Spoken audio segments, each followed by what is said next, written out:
So let's see today's lovely bhendi bhaji. Now here I've washed the bhendi really well by soaking it first in some water to which I've added some salt for 15 minutes and then thoroughly dried each and every okra or bhendi with a very dry kitchen napkin. This is very, very important. So otherwise you get, I mean, it should be completely dry so you don't get that stringy effect of the bhaji. Now I'm going to cut off both ends, that is the both ear tips, and it's very important to check whether there are any worms or there's any dirt in the bhendi. It should be completely very clean and clear. So that's a very important step. So as you cut off the tips of each of the bhendis, and while you're cutting the bhendis, also keep an eye for this. Um After cutting off the edges, first I do that. I cut off all the edges and then I just, hold a bunch of them together. And then using a serrated knife, I try to cut them very, very fine. So I'll show you a closer look because the thinner the slices are, they cook really well and you get that lovely crispy and crunchy bhendi bhaji, which, generally everyone likes to have rather than the sticky and gooey one.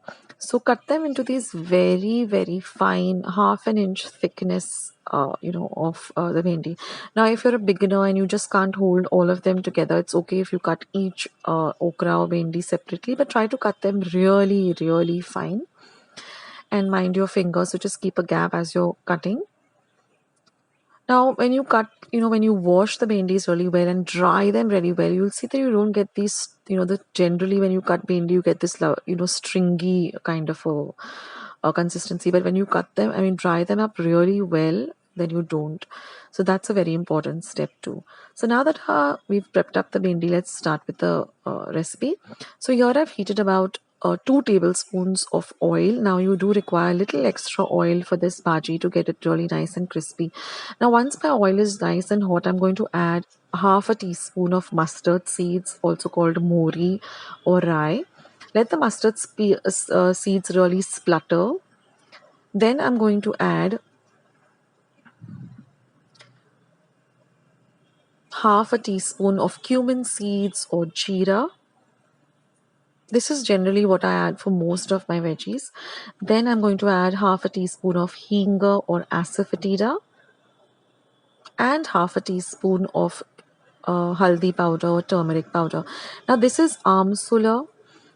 I'm going to add that, which is also called kokum. Now what this does is it doesn't the stringy effect of the bhendi completely goes away when you add this amsula because it's a kind of a souring agent and it also elevates the taste of this dish. Now I'm going to add the very thinly sliced okra or bhendi and I'm going to really fry it very well in this oil. That's why we've used a little extra oil. Now one more tip over here is don't cover the vessel or the pot when you're cooking bhendi or okra. You have to cook it without a lid.